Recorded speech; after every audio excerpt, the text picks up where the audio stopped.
À medida que os rios de Belize se aproximam do mar, variam tanto em sua forma como em suas características. E, paralelo a esta mudança, o tipo de vida animal e vegetal também se transforma.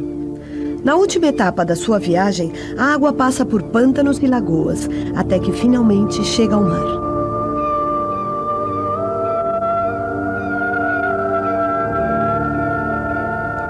Vida selvagem. As lagoas costeiras.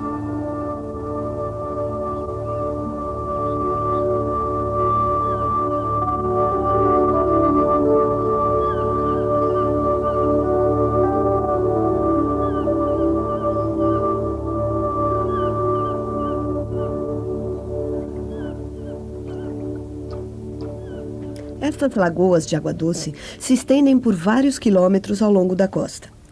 Mantém uma vasta variedade de vida aquática e o seu maior predador é o crocodilo morelete, uma espécie única da América Central.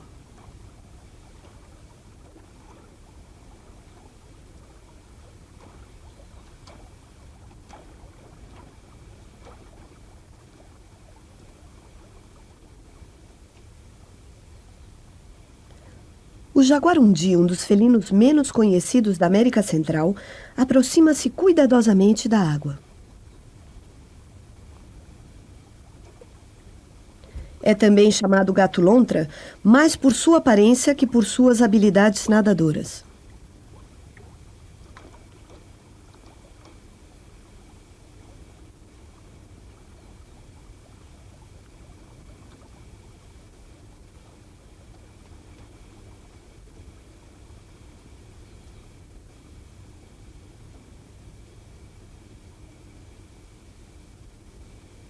Apesar de caçarem na beira da água, os crocodilos morelete têm pouco que temer e, uma vez alimentados, tomam sol. A vida nestas lagoas de água doce é mais abundante e mais variada que em qualquer outra parte de Belize. Os peixes mais comuns são os ciclídeos e se reproduzem na estação seca. Quando estão na água, se encontram calmos. Esses pais estão guiando seus filhotes através de águas perigosas, onde a predação e a competição são ferozes.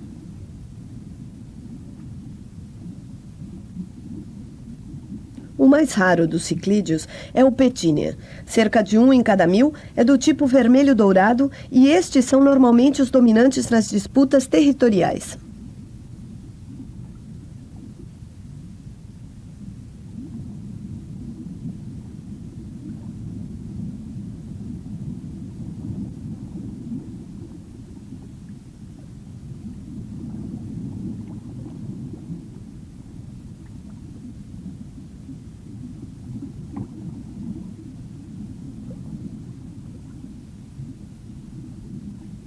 O brilho do seu colorido os coloca em maior perigo, embora sejam temidos caçadores.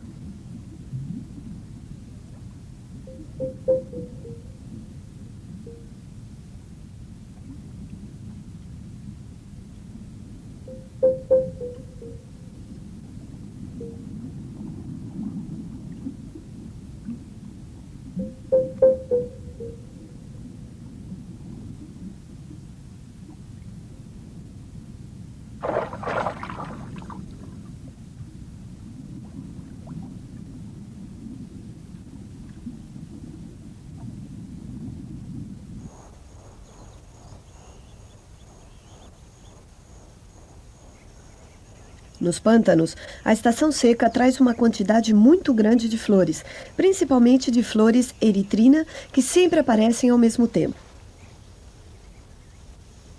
Estas grandes flores são ricas em néctar e, durante um curto período de tempo ao ano, proporcionam alimento a uma grande variedade de animais, trazendo-os para os pântanos desde áreas situadas a muitos quilômetros de distância. Os búzios negros vêm da floresta e se detêm nos pântanos até que as eritrinas floresçam. Alimentam-se de folhas e brotos e também das próprias flores, e chegando em colônias de até 30 indivíduos, consomem quantidades consideráveis, mas é mais que o suficiente para sobreviverem.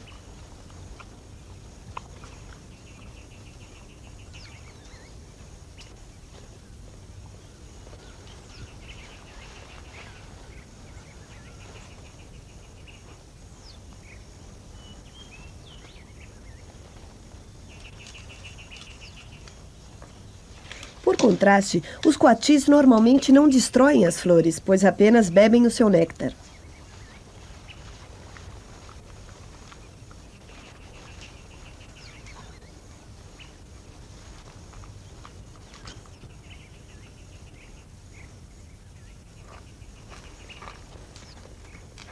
O coati é um escalador excepcional e um verdadeiro omnívoro, alimentando-se de qualquer coisa desde néctar a insetos e lagartixas.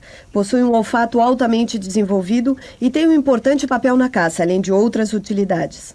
Esta fêmea se está perfumando com o aroma de uma flor caída da eritrina.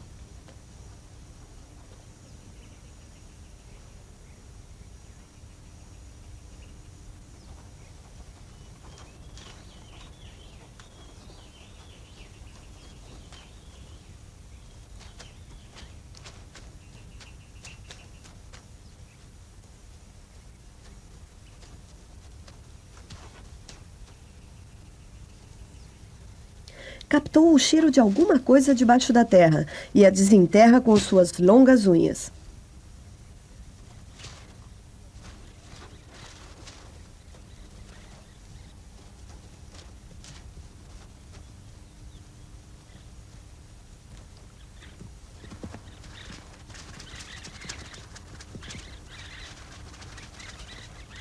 Detectou uma tarântula e agora usa suas longas unhas para eliminar os pelos protetores e venenosos do seu dorso.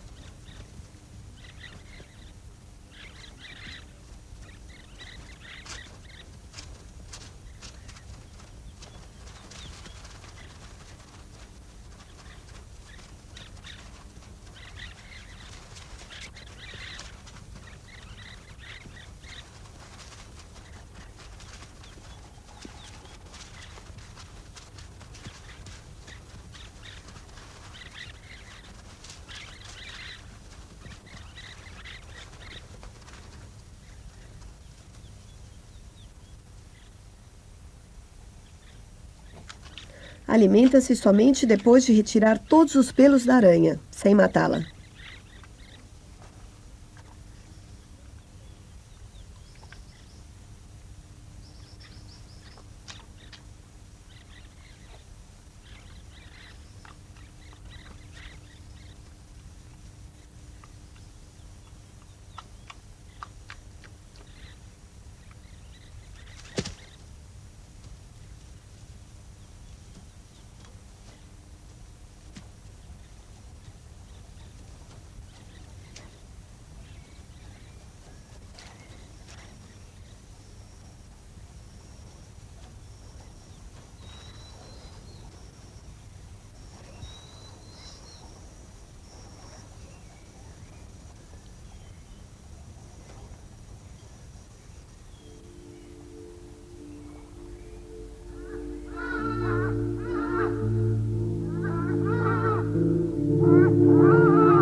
Até mesmo à noite, as flores da eritrina atraem animais para o pântano.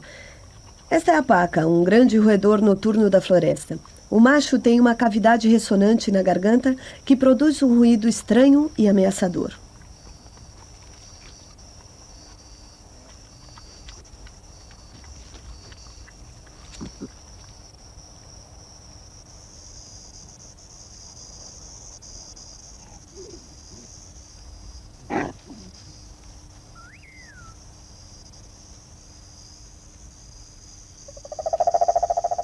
O guaxinim também se alimenta à noite, principalmente de rãs e caranguejos. Mas durante a estação seca, busca peixes presos nas lagoas isoladas ao diminuir o nível da água. É um parente próximo do coati, muito habilidoso, ao menos quando caça peixe, que não é a sua presa habitual.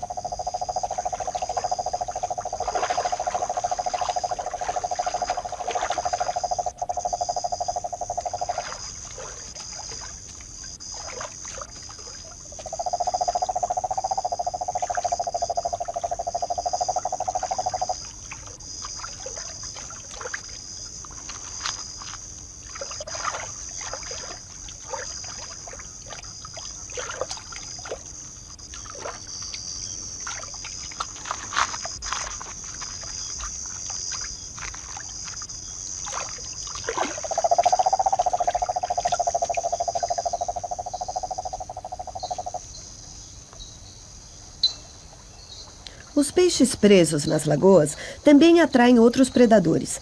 A jararaca mexicana é uma cobra aquática que vive nos pântanos de água doce. Realiza grande parte da sua caça pelo olfato, utilizando sua língua para captar o aroma de uma presa potencial.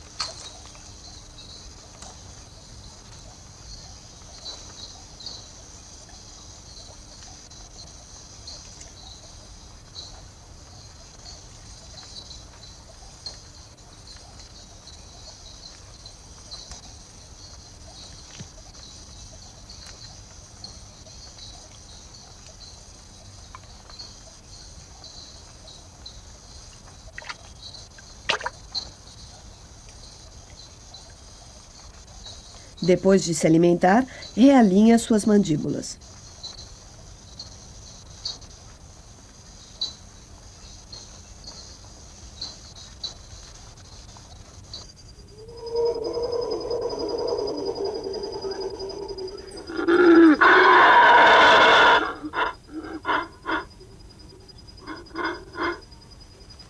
O amanhecer é anunciado pelo bugio macho. É a chamada mais forte da floresta, utilizada pelo macho dominante para estabelecer e manter seu território. Pode ser ouvido a 3 quilômetros de distância, até mesmo na densa selva tropical.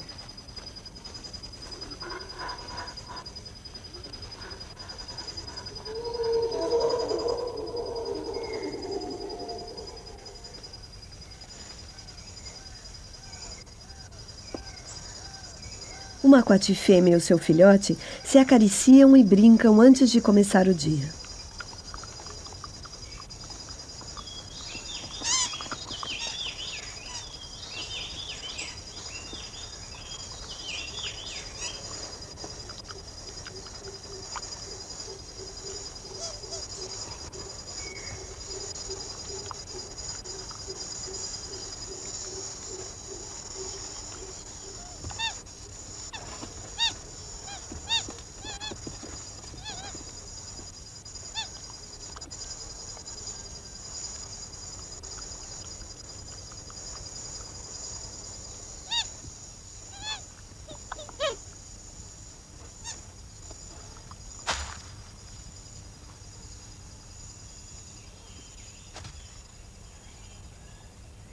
Ao final da estação seca, algumas lagoas secam quase que completamente. Nestas condições, os caracóis maçã, chamados assim por seu tamanho e forma, são cada vez mais vulneráveis aos ataques.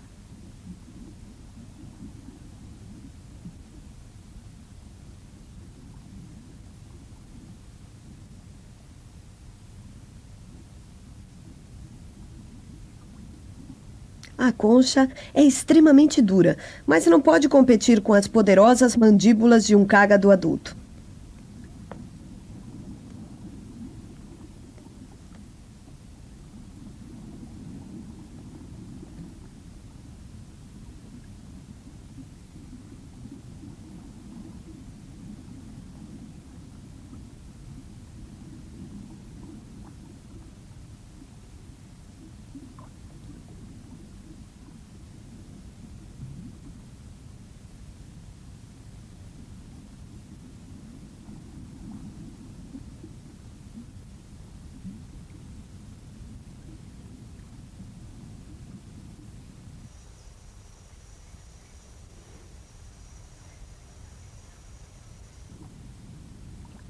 Os ciclídeos são rápidos em comer os restos do caracol.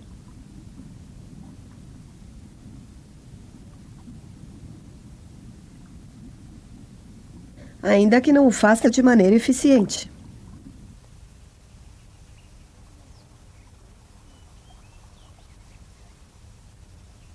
Nessa época do ano, até os coatis podem se aproveitar dos caracóis maçã encurralados.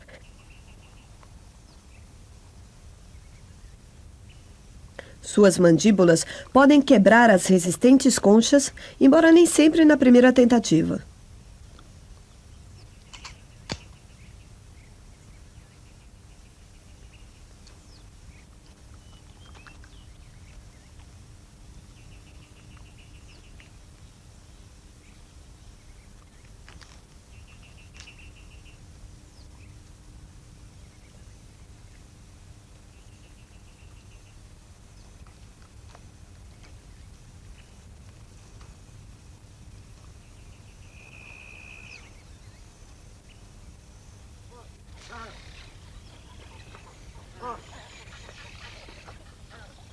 À medida que as lagoas vão secando, milhares de aves são atraídas pelos peixes encurralados. E praticamente há tantas técnicas de alimentação quanto o número de espécies existentes.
Das lagoas do interior, protegidas de muitos predadores por estarem isoladas, constituem áreas ideais de criação para os pássaros.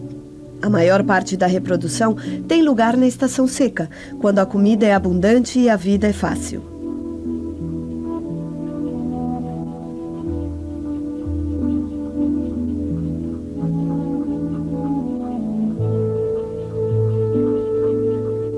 As garças brancas são as aves mais comuns. Sua plumagem mais elegante é sempre durante a estação de reprodução. Apesar de que não se pode dizer o mesmo dos filhotes.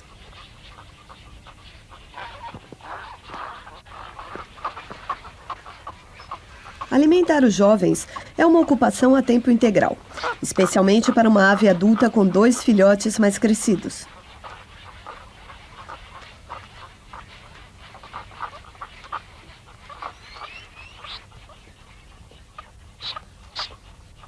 A garça branca pequena, mais elegante ainda durante a estação de reprodução, tem apenas um filhote muito faminto para alimentar.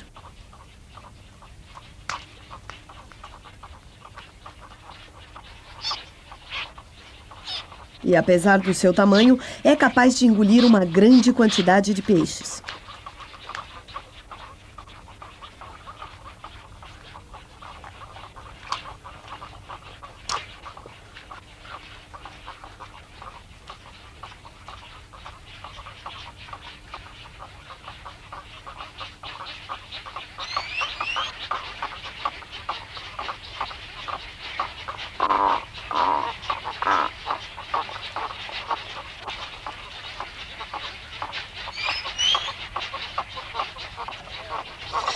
Os ibis brancos também se reproduzem aqui, mas seu filhote tem que fazer muito mais manha que a garça branca pequena.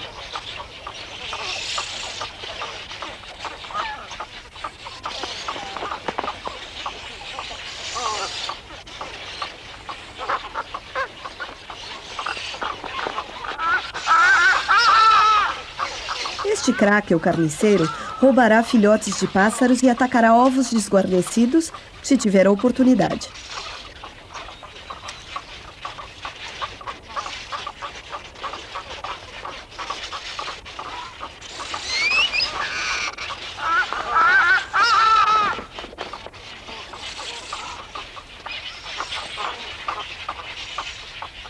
Esta ilha está livre de predadores, com exceção do crakel, e mantém mais de 500 casais de aves em condições quase ideais.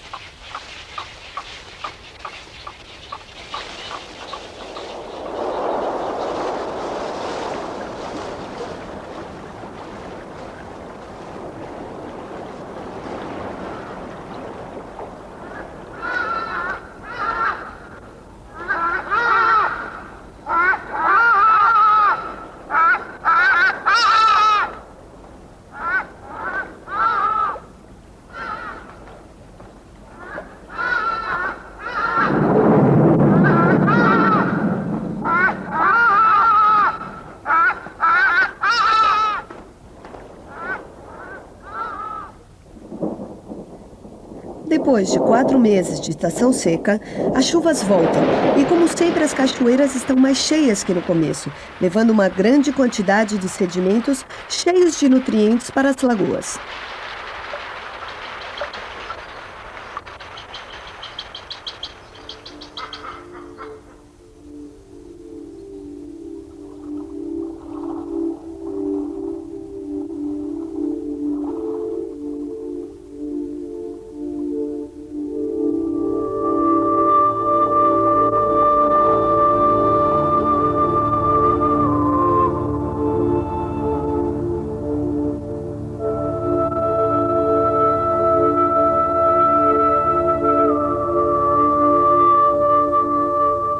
À medida que as correntes se aproximam do mar, as águas doces e salobram pela primeira vez. Nessas condições, os manguezais crescem nos sedimentos trazidos pela corrente. Nos galhos das árvores do mangue, os cupins arbóreos constroem seus ninhos a partir da polpa da madeira danificada. Evitam a luz e constroem caminhos cobertos que levam ao alimento e à água.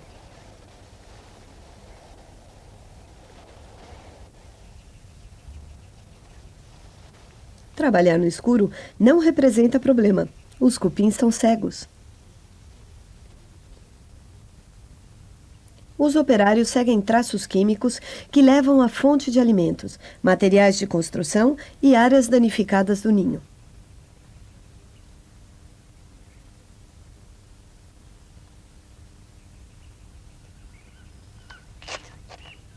Uma das principais causas de danificação é o tamanduá-mirim. É um comedor de formigas, um trepador com um olfato agudo. Pode detectar quando uma colônia está a ponto de desencadear a revoada e então quebra o ninho com suas longas unhas e alimenta-se dos adultos criadores, os quais representam o alimento mais rico. O jovem tamanduá permanece com sua mãe até metade do seu crescimento e parece aprender lentamente, apesar de possuir uma vantagem sobre os demais, uma cauda prensora.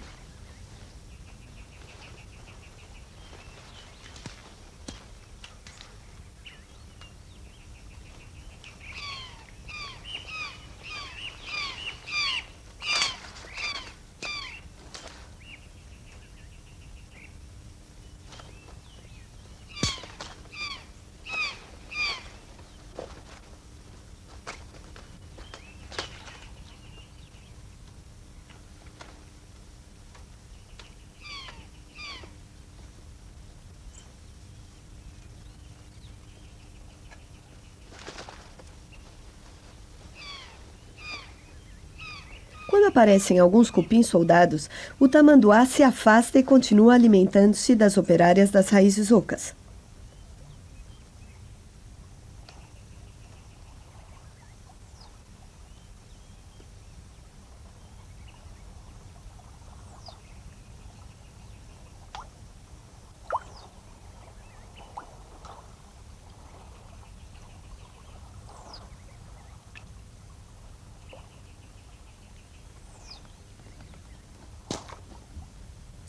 Alimentam-se com sua língua longa e pegajosa.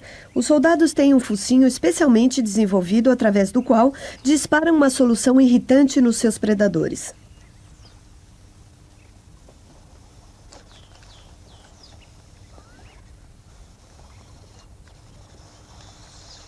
E quando os soldados aparecem em grande número, o predador e seu filhote vão embora.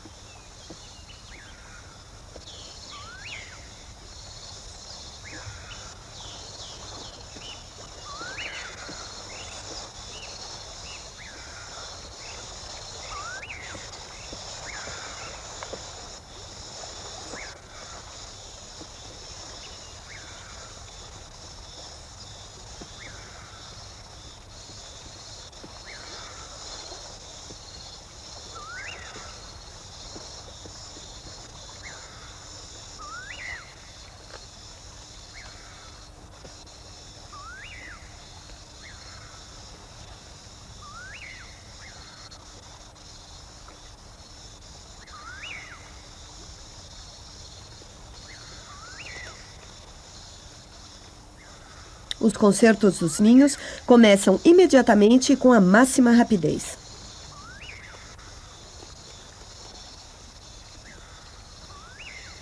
Os operários utilizam tudo o que podem encontrar do ninho destruído, juntando-os a novos materiais e colando-os com uma solução pegajosa muito eficiente.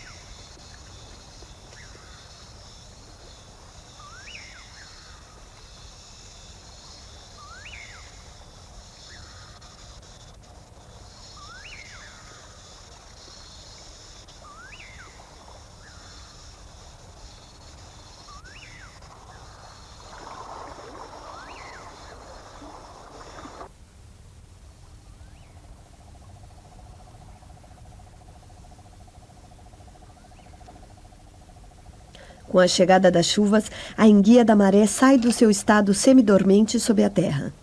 Está buscando uma lagoa entre as raízes do mangue. Embora não seja uma verdadeira enguia, é de qualquer forma um tipo de peixe. E por mais estranho que pareça, um peixe que necessita de ar.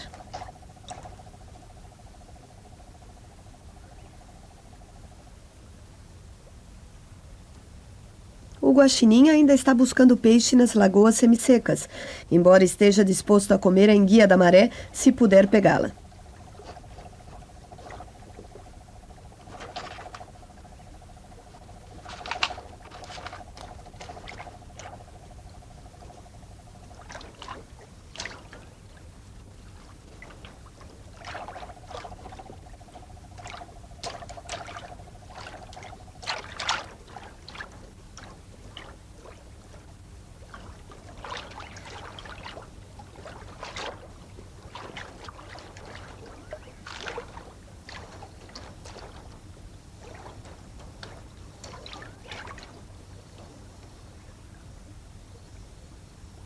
Outro caçador noturno, a guaiquica.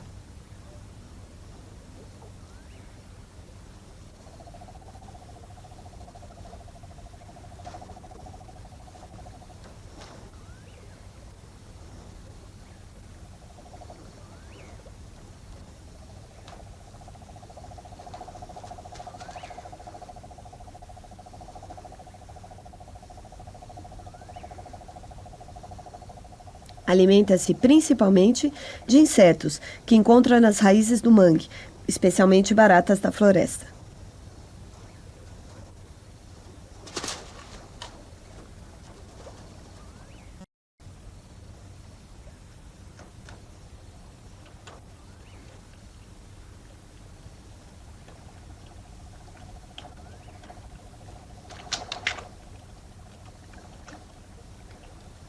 Da mesma forma que o seu parente, a mucura de 4 olhos limpa-se cuidadosamente depois de comer. O guaxinim também.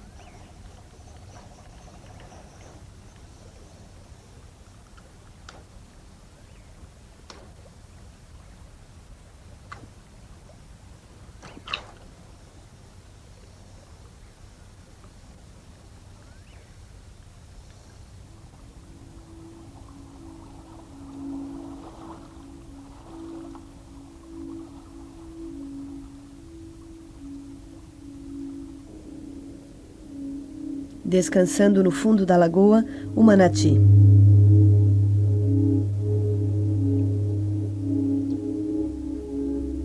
Precisa chegar à superfície para respirar, mas pode passar longos períodos submergido. E ao contrário da maioria dos animais subaquáticos, sente-se em casa tanto na água doce como na água salgada.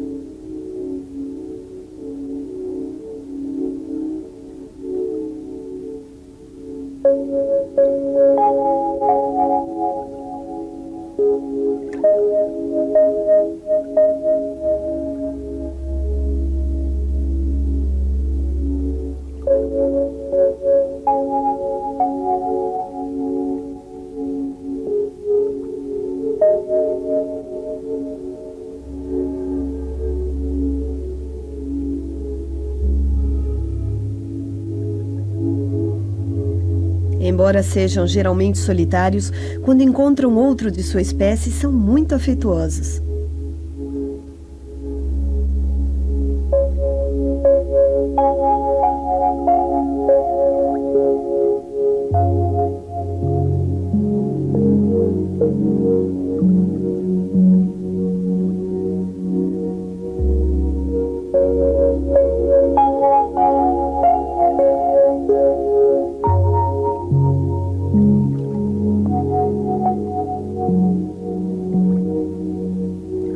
Saindo das lagoas pouco profundas, o manati dirige-se ao mar aberto.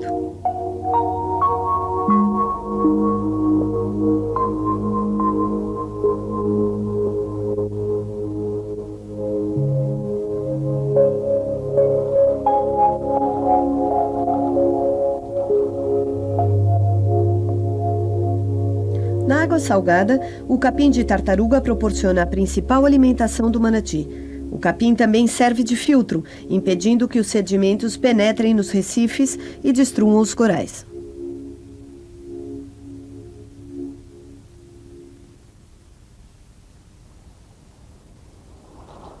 As ilhas marinhas, conhecidas como caios, proporcionam um abrigo de boas-vindas para os papamoscas migratórios. Essa é sua primeira aterrissagem, vindo do norte, fugindo do inverno. Os papamoscas são presas fáceis para as jiboias, bem camufladas e à espreita nas folhas das árvores.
Nessa época do ano, a jiboia pode caçar várias vezes por dia e até mesmo ir de ilha em ilha em busca de aves migratórias.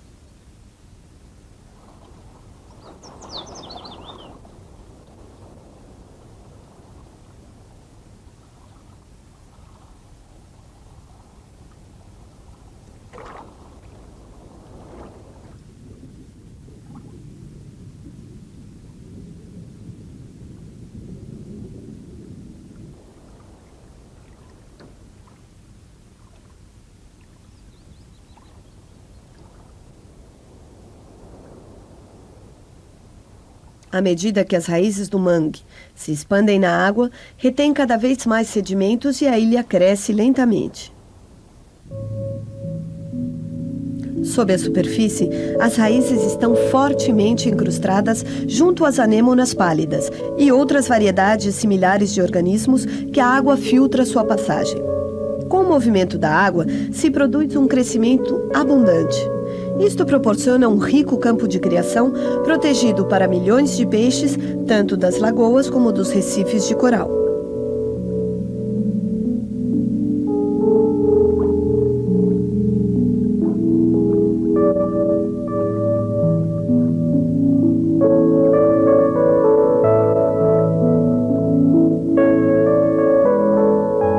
O Recife de Coral se estende por 230 quilômetros ao longo da costa e é o segundo maior do mundo, depois da Grande Barreira Australiana. Está construído sobre uma camada de argila trazida das montanhas maias há mais de 1 milhão de anos. Ele protegeu do oceano as lagoas e os pântanos de mangue e possibilitou a existência de todo esse meio ambiente especializado.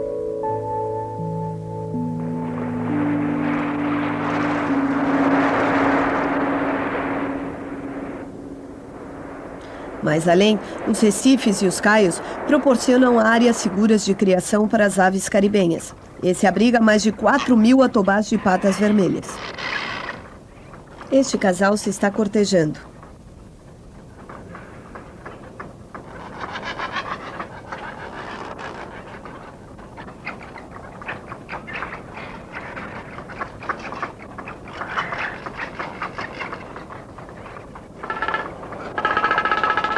O magnífico tesourão, por outro lado, tem um modo de cortejar mais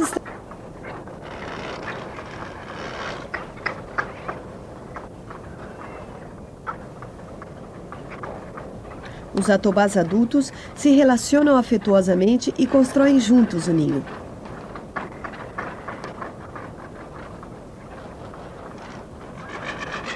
Também compartem a incubação dos ovos, assim como a proteção e alimentação dos filhotes. Esta fêmea está coçando o peito desse filhote quase adulto.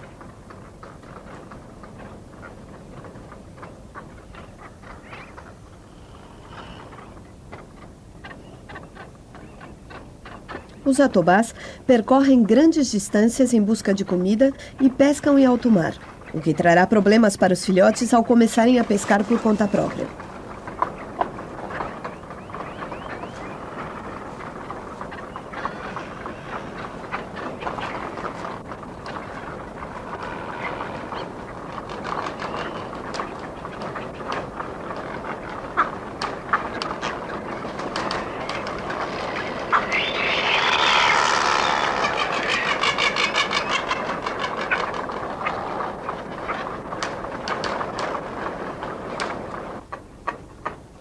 Em terra, o caranguejo ermitão recolhe qualquer coisa que seja alimento e que encontre pelo caminho.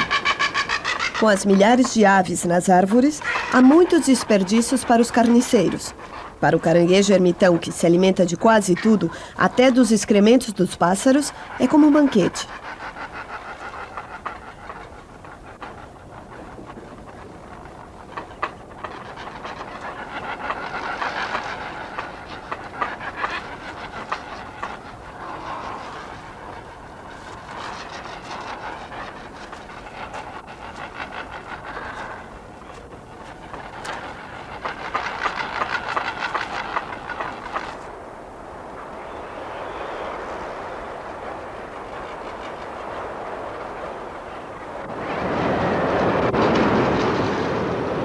Entre julho e outubro, são frequentes as tempestades violentas e, de vez em quando, os furacões deixam um rastro de devastação.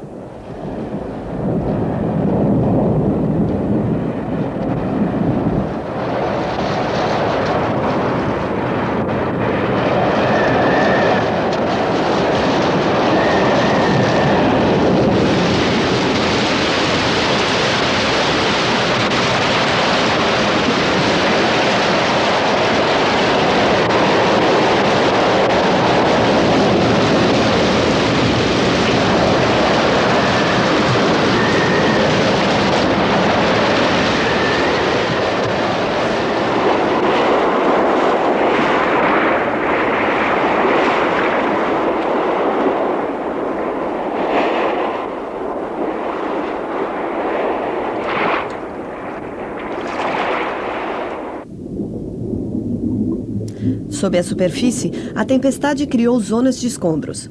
O blemin de aleta de vela se estabeleceu em um lugar bem protegido e o defende com uma técnica elaborada.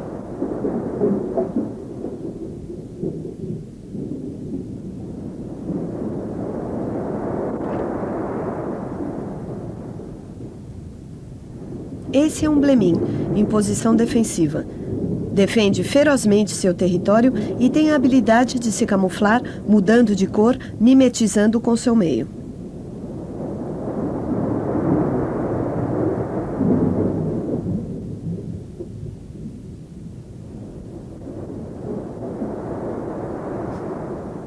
O caranguejo decorador também se camufla, mas neste caso prendendo algas em seu corpo.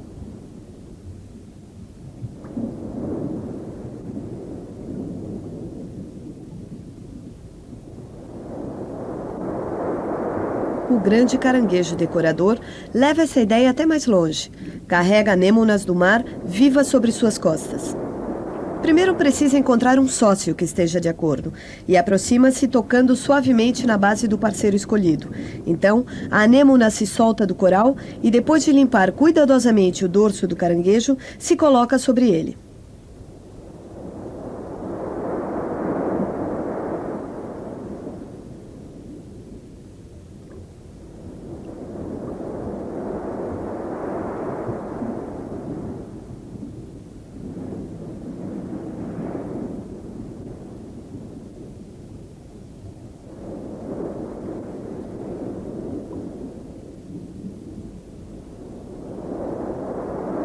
Isso traz benefícios para ambas as criaturas. A anêmona proporciona camuflagem e proteção com seus venenosos tentáculos. E, por outro lado, o caranguejo oferece uma segura residência móvel e pedaços de comida. Na zona dos escombros, o coral morto pela tempestade proporciona material de construção para novos caios e ilhas. Mas o coral quebrado que não morreu pode se restabelecer em pouco tempo. A devastação causada pela tempestade contribui para a diversidade do Recife, mediante um contínuo processo de transformação e crescimento. Esse é um dos habitats mais ricos da natureza.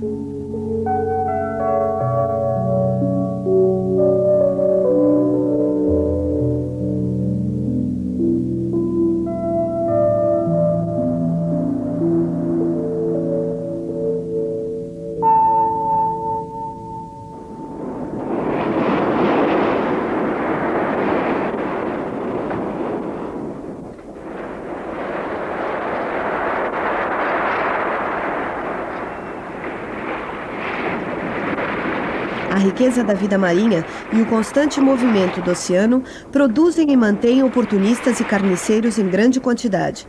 Os mais ativos são os caranguejos e os dráqueos.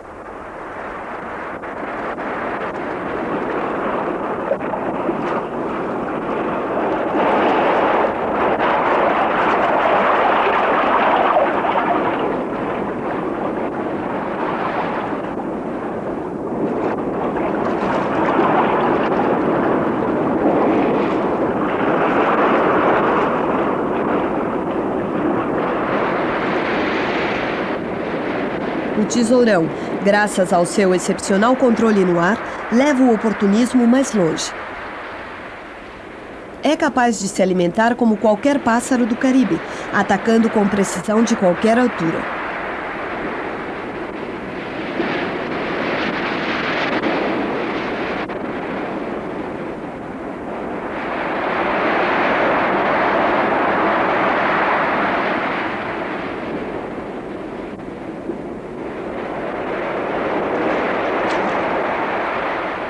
Mas se tudo isso não bastasse, sua maestria no ar fez dele também um pirata, aproveitando-se dos jovens atobás ao regressarem do oceano.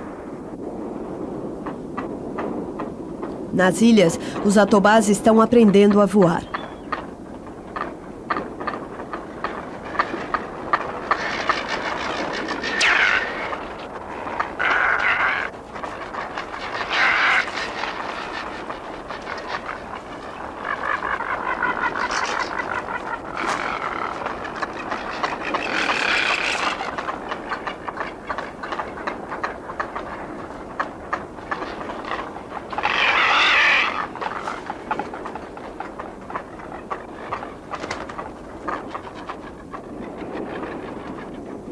No oceano, estão totalmente à mercê dos tesourões, especialmente quando voam carregando comida.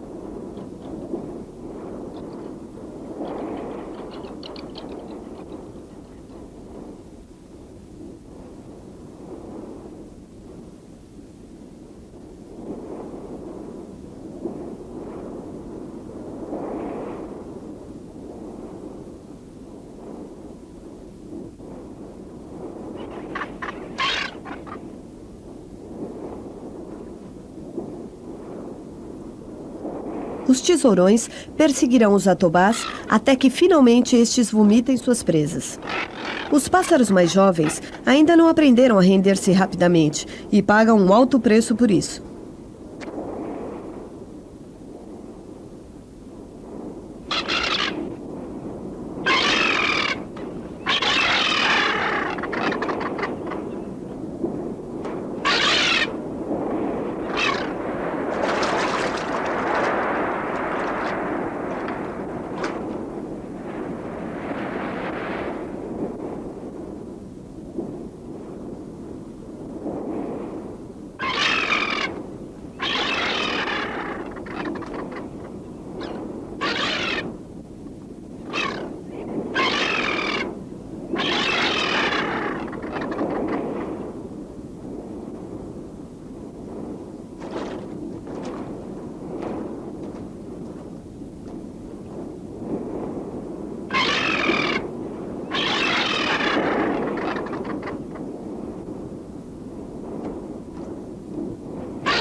Os atobás adultos voam juntos e, com sua força e velocidade, geralmente conseguem se esquivar dos tesourões.